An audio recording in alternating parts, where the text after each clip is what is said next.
Agora, no capítulo 24 de Mateus, o que a gente tem é um sermão profético de Jesus. Jesus vai profetizar sobre a destruição do templo, mas mais do que isso. E esse não é um texto fácil, é um texto que muitos têm, às vezes, embolado a interpretação dele. Realmente não é um texto fácil de se interpretar. Mas tem muita coisa que a gente consegue entender bem o que é que Jesus está querendo dizer e é o suficiente para a gente aproveitar bastante desse texto.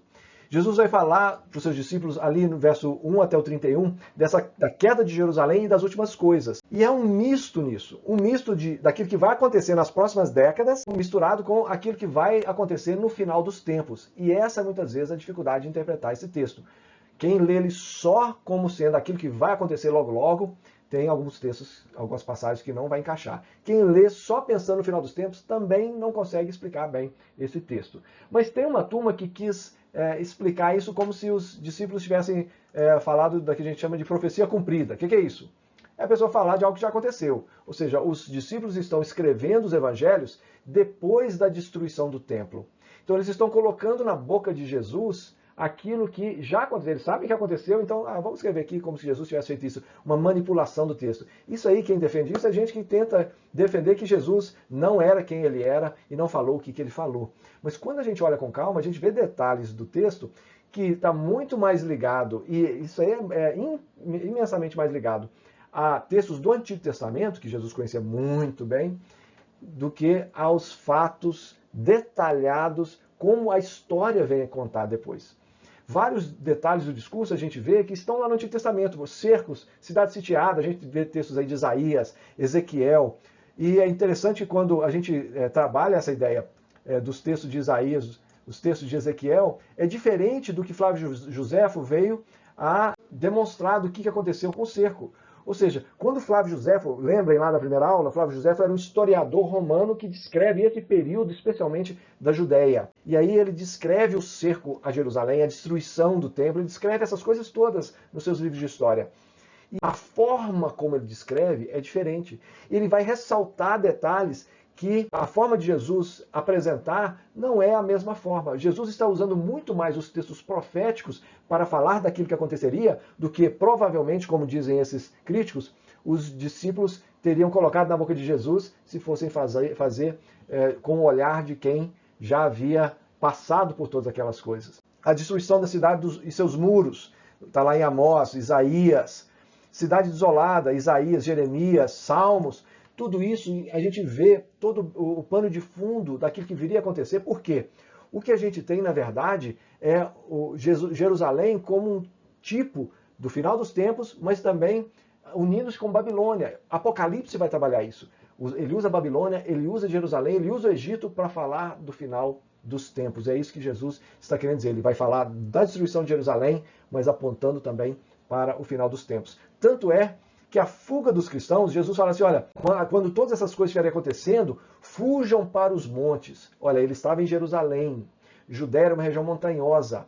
Quando ele fala fujam para os montes, é sair para os montes da Judéia. É disso que Jesus está falando, quando ele quer ilustrar isso. Mas para onde os cristãos fugiram de Jerusalém, quando eles saíram de Jerusalém, quando os romanos estavam chegando para sitiar a cidade?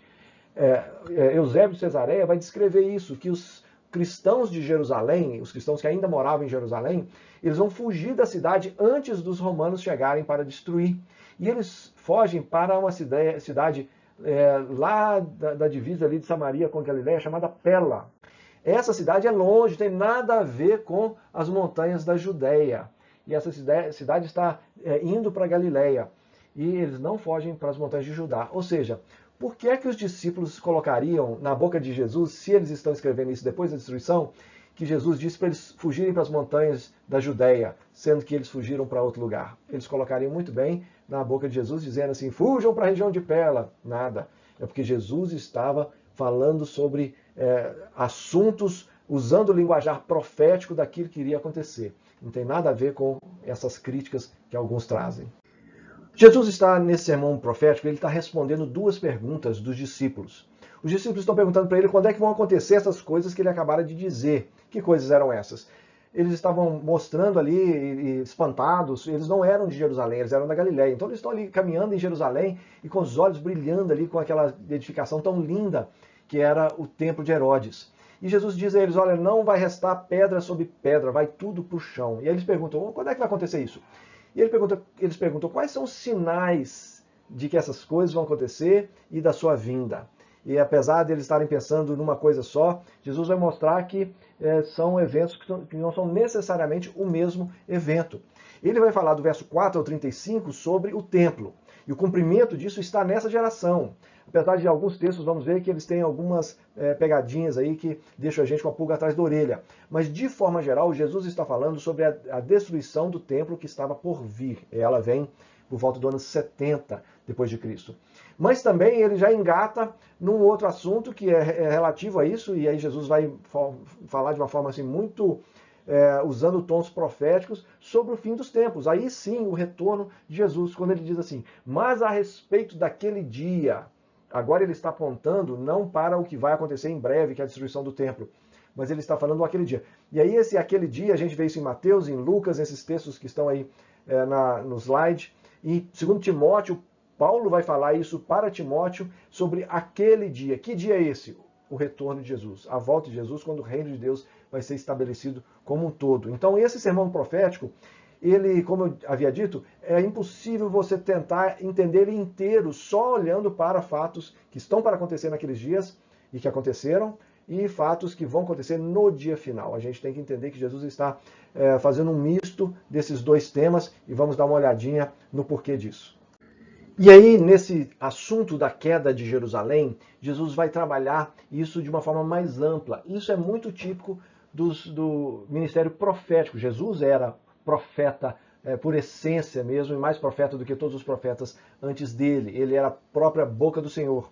E aí, ele vai trabalhar essa ideia, e a Bíblia vai mostrar isso, e eu já mencionei, Apocalipse vai trabalhar isso de uma forma muito mais intensa ainda, mostrando como que a queda da Babilônia há um paralelo com a queda de Jerusalém. Jesus vai usar textos que falam da queda da Babilônia. Apocalipse vai fazer isso também, falando da queda da Babilônia, mostrando como que Jesus também está usando isso para a queda de Jerusalém. E liga isso com o dia final. Então a gente tem que entender isso como um texto profético nesse formato. Por quê? Senão a gente lê errado também os textos do Antigo Testamento e acha que foi só para aquele momento. A gente lê, às vezes, errado os textos do Antigo Testamento, achando que eram só para momentos futuros. A gente lê errado Apocalipse, achando que era só...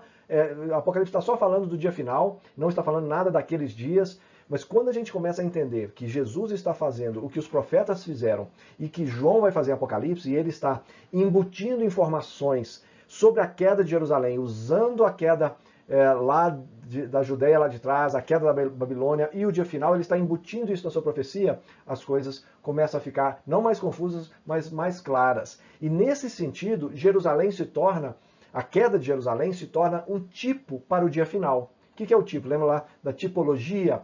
Tipologia é quando eu pego uma representação e aí essa representação é uma tipologia para aquilo que eu quero ensinar. Então a gente tem Moisés como um tipo de Cristo, a gente tem Davi também como um tipo de Cristo. A ideia da Arca de Noé, Jesus usou a Arca de Noé como um tipo para a questão da salvação pela cruz. E essas tipologias acontecem. E o que a gente vê é que a queda de Jerusalém é esse tipo do dia final. Alguns exemplos. A gente vê Jesus falando sobre falsos cristos que virão. Na época da destruição, ali entre a morte e a ressurreição de Jesus e a destruição de Jerusalém, naquele período, muitos apareceram dizendo que eram o Messias. Messias e Cristo é a mesma palavra. Falsos Messias, falsos Cristos. Isso aconteceu naquela época já. Guerras e rumores de guerras também aconteceu. O Império Romano estava em guerra o tempo todo, inclusive naquela região. Fomes, terremotos. A gente tem o registro de Atos, da fome em Jerusalém, até que foi necessário uma coleta para ajudar os irmãos em Jerusalém. Tácito, historiador romano, fala de terremotos que aconteceram naquelas épocas. Perseguição, naquela época a perseguição contra os cristãos foi intensa e cada vez mais crescente. O amor se esfriando entre muitos. Flávio Joséfo, historiador romano, ele vai relatar que o maior problema ali de Israel antes da chegada dos romanos não foi necessariamente que os romanos chegaram e arrasaram com todo mundo, não. Eles estavam brigando entre eles. os partidos entre eles ali para dominar Jerusalém, tomar conta da Judéia. Eles haviam se levantado contra Roma, mas entre eles se mataram mais do que os próprios romanos mataram os judeus. Foi uma carnificina entre partidos dos judeus. O amor entre eles se esfriou de tal forma. E os cristãos vendo tudo aquilo e convivendo com tudo aquilo acontecendo. O evangelho será pregado às nações. A gente vê Romanos 1,8, Colossenses 1,6, 1,23 Paulo falando aos romanos e aos colossenses que o evangelho foi pregado a todo mundo, todas as nações. Aí a gente tem que entender o todas as nações de Paulo. Ele está falando ali do contexto do Império Romano. Ele não está falando de todas as etnias sobre a face da terra. Então, isso tudo aconteceu? Aconteceu. Aconteceu na sua plenitude? Não. Não aconteceu na sua plenitude. E é aí que entra a questão profética. Jesus está mostrando, olha, o que vai acontecer com Jerusalém é um aperitivo daquilo que vai acontecer lá no tempo do dia final. Então, é um e outro ao mesmo tempo. E tanto é que ele logo conecta com a questão da vinda do Filho do Homem. Ele fala das duas coisas como se estivessem todas embutidas numa só. Típico de profecia do Antigo Testamento. E aí ele ainda usa figuras que os profetas do Antigo Testamento vão usar. O sol vai escurecer, a lua vai cair, estrelas. Ele usa de todas essas figuras para poder mostrar isso, mostrando que os fatos atuais vão falar também de uma intervenção futura que está por vir.